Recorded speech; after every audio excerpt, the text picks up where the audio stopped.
پھر اشرف علی تھانوی کو جب اس کے مرید نے خط لکھا کہ میں خواب میں پڑھ رہا ہوں اشرف علی تھانوی رسول اللہ اور اللہم صلی علی سیدنا و نبینا اشرف علی، اور بیداری میں جب یہ خط لکھا گیا تو اشرف تھانوی کا کام تھا نا کہ اگرچہ تو بے اختیار تھا لیکن اللہ سے ڈر کہ اتنا بڑا شیطان تیرے سے فٹ ہو گیا ہے، تو اس نے کہا نہیں، تسلی ہے کہ تیرا پیر یعنی میں متبع سنت ہے، اس لیے میرے نام کا تو نے کلمہ پڑھا ہے۔ تو کیا اشرف تھانوی کو نہیں پتا تھا کہ اسلام کی بنیاد کلمے پہ اور میں کلمے پہ اٹیک کر رہا ہوں؟ اور اگر آپ کے ماں باپ بریلوی ہو تو ان کو کہ کیا چشتی صاحب کو نہیں پتا تھا کہ چشتی رسول اللہ نہیں کروانا، کیونکہ حضرت ابوبکر عمر عثمان علی جب کسی کو مسلمان کرتے تھے تو چیک کرنے کے لیے پہلے اپنے نام کا کلمہ نہیں پڑھواتے تھے،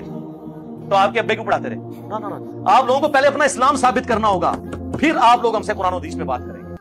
کہا کہ حضرت مولانا اشرف علی تھانوی رحمہ اللہ تعالی نے اپنی ایک کتاب میں رسول اللہ ہونے کا دعویٰ کیا ہے، تو جو بھی انہیں مانے گا تو وہ کافر ہو جائے گا اور اس کے پیچھے نماز بھی نہیں پڑھ سکتے۔ کیا یہ بات سچ ہے؟ اگر سچ ہے تو ان کو ماننے والوں کے بارے میں کیا حکم ہوگا؟ ابو ذر انڈیا سے۔ بالکل بکواس ہے، ایسا کچھ بھی نہیں ہے، جھوٹ ہے۔ مولانا اشرف تھانوی رحمۃ اللہ نے نہ اپنے نام کا کلمہ پڑھایا، ختم نبوت پہ تو جتنا کام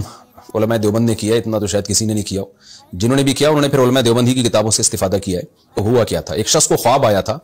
کہ وہ خواب میں کہہ رہا ہے اشرف علی رسول اللہ،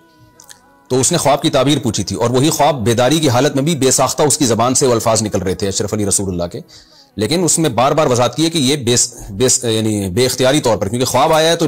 جاگتی حالت میں وہ الفاظ زبان پہ جاری ہو گئے، تو اس لیے اس کو فکر ہو گئی کہ میں کافر تو نہیں ہو گیا، تو وہ خوف زدہ ہوا، بہت زیادہ گھبرا رہا تھا۔ تو اس کو تسلی کے لیے مولانا اشرف تھانوی رحمۃ اللہ نے خواب کی تعبیر سنائی، کہ تعبیر یہ سنائی کہ کیونکہ خواب اپنی حقیقت پر نہیں ہوتے، دیکھیں جاگتی حالت میں اللہ کی زیارت ممکن نہیں ہے، لیکن خوابوں میں اللہ کی زیارت کی ہے، امام احمد بن حنبل سے اور دیگر اسلاف سے منقول ہے۔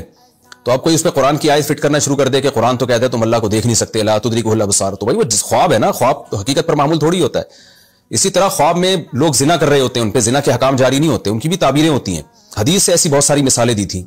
کہ اگر جاگتی حالت میں وہ کام ہوتے تو پیغمبر کی گستاخی سمجھی جاتی، لیکن وہ خواب میں ہوئے ہیں تو پیغمبر صلی اللہ علیہ وسلم نے اس کی تعبیر کی ہے۔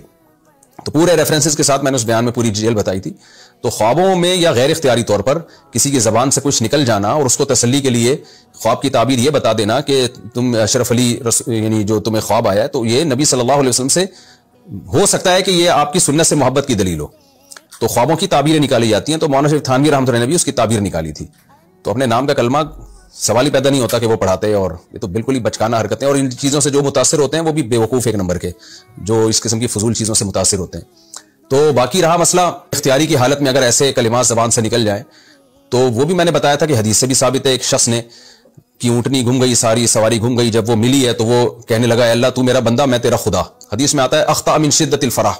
خوشی اتنی اس پر آ گئی تھی کہ وہ غلطی سے اس کی زبان سے نکلا کہ اللہ تو میرا بندہ میں تیرا خدا۔ تو حدیث میں تو کہیں بھی نہیں آپ نے اس پہ کفر کا فتویٰ لگایا ہو، آپ نے فرمایا وہ فرح کی جو شدت ہے نا، خوشی کی شدت سے الٹا کہہ دیا اس نے۔ تو ایسے ہی جیسے اس نے غیر اختیاری طور پر کلمہ کفر زبان سے نکالا تو نبی صلی اللہ علیہ وسلم نے یہ نہیں فرمایا کہ وہ کافر ہو گیا بنی اسرائیل کا وہ شخص، تو ایسے ہی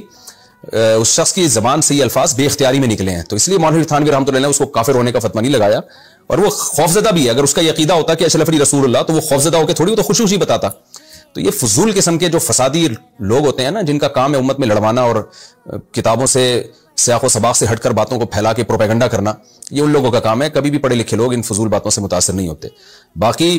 میں ایسے لوگوں سے کہتا ہوں کہ اگر واقعی آپ یہ سمجھتے ہو کہ مولانا اشرف علی تھانوی رحمۃ اللہ علیہ نے اشرف علی رسول اللہ کلمہ پڑھوایا ہے، آپ لوگوں کے جیسے دعوے ہیں جو بعض لوگ پروپیگنڈا کر رہے ہیں، تو پھر آپ سیدھا سیدھا بولو کہ مولانا اشرف علی تھانوی معاذ اللہ کافر تھے اور ان کے فالوور سب کافر ہیں،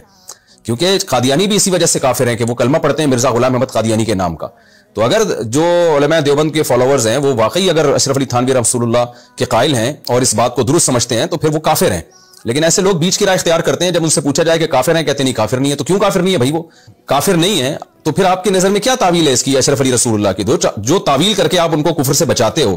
تو وہ یہی تعویل ہوگی جو ہم بتا رہے ہیں آپ کو۔ تو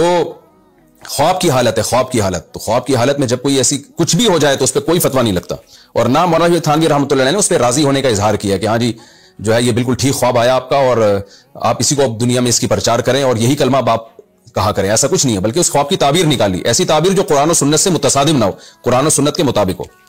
یہ بالکل اس کی مثال ایسے جیسے ابن سیرین رحمۃ اللہ علیہ کو کسی نے کہا کہ مجھے خواب آیا کہ میری چارپائی کے نیچے آگ جل رہی ہے، تو انہوں نے کہا کہ نیچے خزانہ ہے، اور ایک آدمی آیا اس نے کہا میری چارپائی کے نیچے آگ جل رہی ہے، انہوں نے کہا کہ چھت گرنے والی ہے۔ تو اب آگ جلنا تو ایک خوف کی علامت ہے نا۔ تو پھر ان سے جب پوچھا گیا، آپ نے ایک آدمی کو یہ بتایا کہ نیچے خزانہ ہے، ایک کو یہ بتایا کہ چھت گرنے والی، انہوں نے کہا جس کو سردیوں میں خواب آیا تھا نا، تو سردیوں میں آگ یہ ایک نعمت کی علامت ہے، تو اس لیے میں نے کہا کہ خزانہ نکلنے والا ہے، اور گرمیوں میں آگ عذاب کی علامت ہے۔ تو ایک ہی جیسے خواب مختلف لوگوں کو آ رہے ہوتے ہیں، اس کی مختلف قسم کی تعبیرات ہوتی ہیں۔ اس میں خواب دیکھنے والے کی حیثیت کا بہت بڑا دخل ہوتا ہے کہ کس شخص کو یہ خواب آ رہا ہے۔ قادیانی اگر آپ کو خواب سنا رہا ہے کہ میں نے خواب میں دیکھا کہ مرزا غلام احمد ملعون جو ہے وہ اللہ کا رسول ہے، تو وہ تو اس خواب پہ کو اچھا سمجھے گا، وہ گھبرائے گا نہیں اس پہ، بلکہ لوگوں میں پرچار کرے گا، دیکھو مجھے اتنا زبردست خواب آیا اور واقعی اللہ نے تائید کی ہے، تو اس لیے اس پہ کفر کا فتویٰ لگے گا۔ جبکہ مولانا اشرف علی تھانوی رحمۃ اللہ علیہ کے مرید کو جو خواب آیا تھا وہ تو گھبرا رہا تھا کہ حضرت میں عجیب خواب دیکھ رہا ہوں، اس کا مطلب اس کا ختم نبوت کا عقیدہ تھا، تو اسے لگا کہ یہ تو میرا جو عقیدہ اس کے خلاف مجھے خواب آیا، تبھی تو حکیم الامہ نے اس کو بتایا کہ تم چونکہ یعنی اس کا میں اپنے الفاظ میں اس کا مفہوم پیش کر رہا ہوں کہ یہ تعبیر جو اس کے کی نا کہ تم چونکہ ختم نبوت کے منکر نہیں ہو بلکہ ختم نبوت کو مانتے ہو، تمہارا عقیدہ ہے کہ نبی آخری نبی ہے، تو اس لیے تمہارے لیے اس خواب کی تعبیر یہ ہے جو میں بتا رہا ہوں، یہ تعبیر نہیں ہے کہ میں اللہ کا رسول ہوں۔ اگر مولانا اشرف علی تھانوی اس کی یہ تعبیر کرتے ہیں نا خواب کی کہ جو تمہیں خواب آیا اشرف علی رسول اللہ، تو یہ اس کی علامت ہے کہ واقعی میں اللہ کا رسول ہوں، پھر وہ بھی کافر ہوتے ہیں، ان کو ماننے والے بھی کافر ہوتے ہیں۔ تو یہ پروپیگنڈا کرتے ہیں لوگ، اور صرف سوائے اس کے کہ لوگوں کو اسلاف سے بدگمان کرنا، علماء سے بدگمان کرنا، لیبل یہ لگانا کہ ہم کوئی نیا فرقہ، ہم فرقوں کو ختم کر رہے ہیں، اصل میں نئے نئے فرقے پیدا کرنے ہوتے ہیں۔ اسلاف سے اور علماء سے بدگمان کر کے اپنا منجن بیچنے کی کوشش ہوتی ہے، اس کے علاوہ کچھ بھی نہیں ہوتا۔